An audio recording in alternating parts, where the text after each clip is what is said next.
Dans cette séance, on va étudier l'action de l'acide chlorhydrique sur quelques métaux tels que l'aluminium, cuivre, fer et zinc.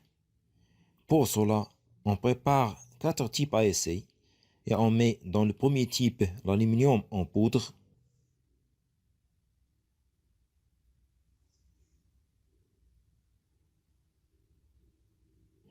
Dans le deuxième type, on met le cuivre en poudre. Dans le troisième type, on met le fer en poudre.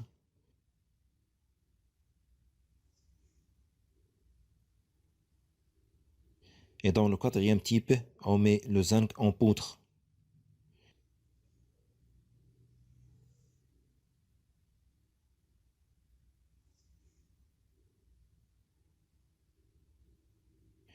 Puis on verse l'acide chlorhydrique dans chacun de ces 4 types.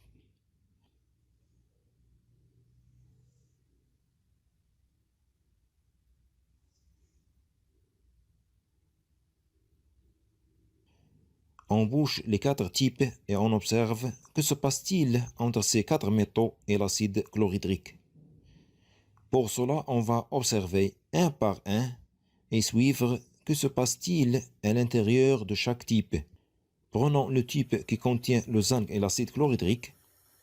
On observe que le zinc disparaît progressivement lors de son effervescence, ce qui traduit qu'il y a dégagement d'un gaz. On attend l'accumulation de ce gaz dégagé à l'intérieur du type.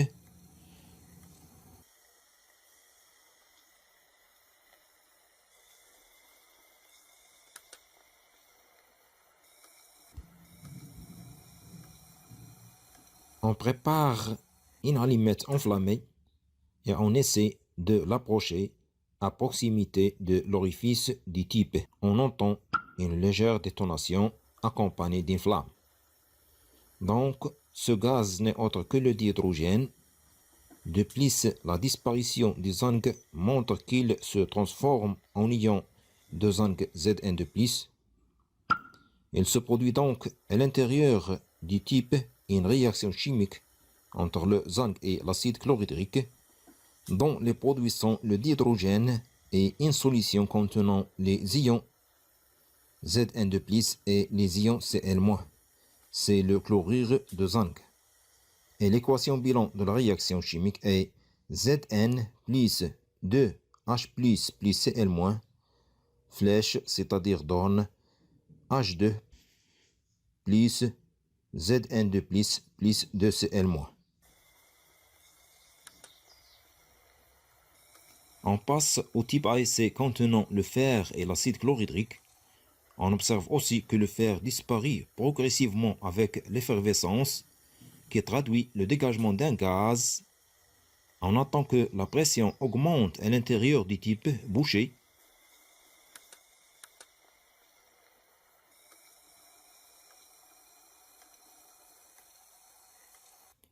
Et on approche à proximité de l'ouverture du type une allumette enflammée.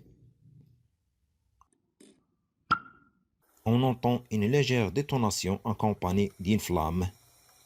Donc ce gaz n'est autre que le dihydrogène. De plus, la disparition du fer montre qu'il se transforme en ion ferreux, Fe2+. Il se produit donc une réaction chimique entre le fer et l'acide chlorhydrique pour former le dihydrogène et la solution de chlorure de fer 2. Et l'équation bilan de la réaction est Fe plus 2H plus Cl- donne H2 plus Fe2 plus 2Cl-.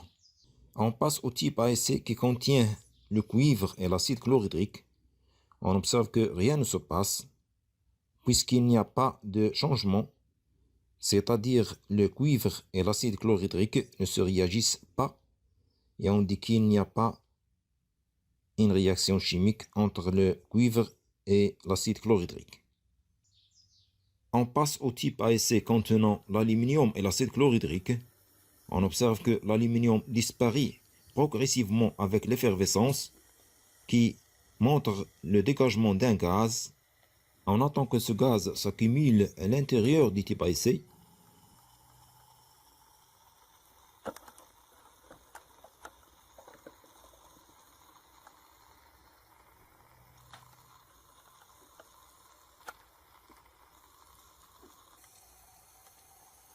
Et on approche à proximité de l'orifice du type une allumette enflammée.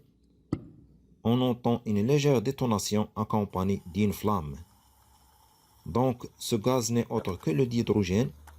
De plus, la disparition d'aluminium montre qu'il se transforme en ion d'aluminium Al3+.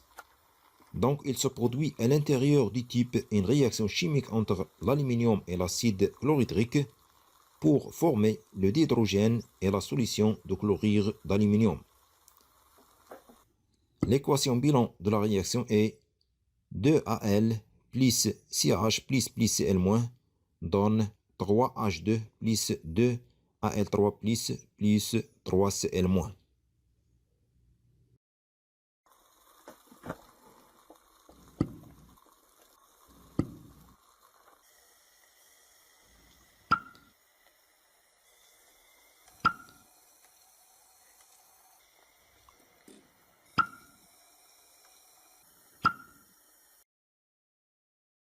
On a vu que entre le cuivre et l'acide chlorhydrique, rien ne se passe. Est-ce que cela signifie que le cuivre résiste toutes les solutions? Pour cela, on va préparer le premier type ASA dans lequel on met le cuivre en poudre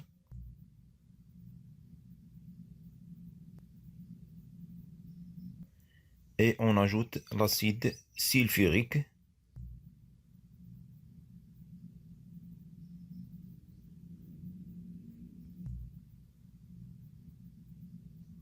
Ensuite, on dispose ou bien en laissant le mélange quelques secondes et on observe est-ce que le cuivre et l'acide sulfurique se réagissent ou non.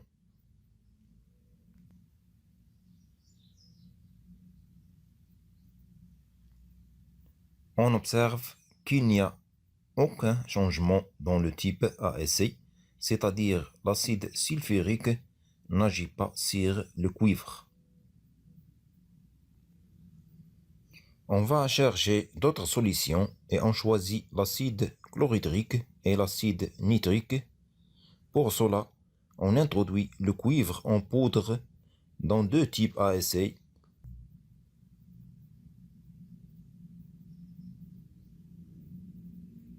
Dans le type gauche, on verse l'acide chlorhydrique concentré. Et dans le type à droite, on verse l'acide nitrique concentré. Après quelques secondes,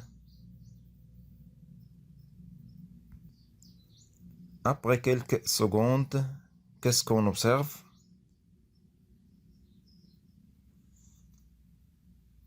On observe que dans le type qui contient l'acide chlorhydrique et le cuivre, rien ne se passe, c'est-à-dire il n'y a aucune réaction entre l'acide chlorhydrique et le cuivre. On passe au type qui contient le cuivre et l'acide nitrique. On observe une effervescence, c'est-à-dire dégagement d'un gaz. Ce gaz n'est autre que le dioxyde d'azote. On observe aussi la disparition progressive du cuivre qui se transforme en ion cuivre 2, Ci2+. Il se produit donc une réaction chimique entre le cuivre et l'acide nitrique. On va essayer de voir la couleur des gaz dégagés lors de la réaction entre le cuivre et l'acide nitrique. Pour cela, on met le cuivre en quantité suffisante dans un bécher dans lequel on verse l'acide nitrique, aussi en quantité suffisante.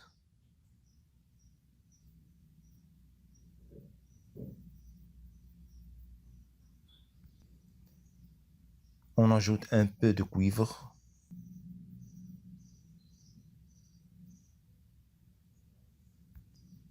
On On observe que le gaz dégagé est de couleur blonde rousse, c'est la couleur du gaz dioxyde d'azote.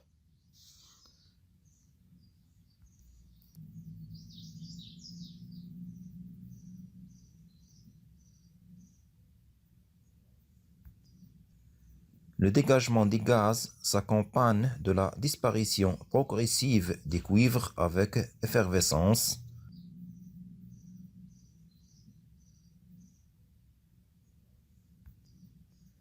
Il se produit donc une réaction chimique entre le cuivre et l'acide nitrique. L'équation littérale de la réaction entre le cuivre et l'acide nitrique est le cuivre plus l'acide nitrique donne nitrate de cuivre plus dioxyde d'azote plus l'eau.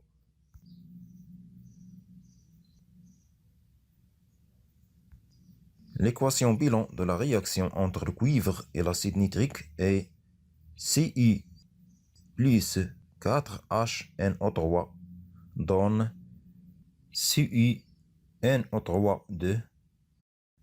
plus 2NO2 plus 2H2O.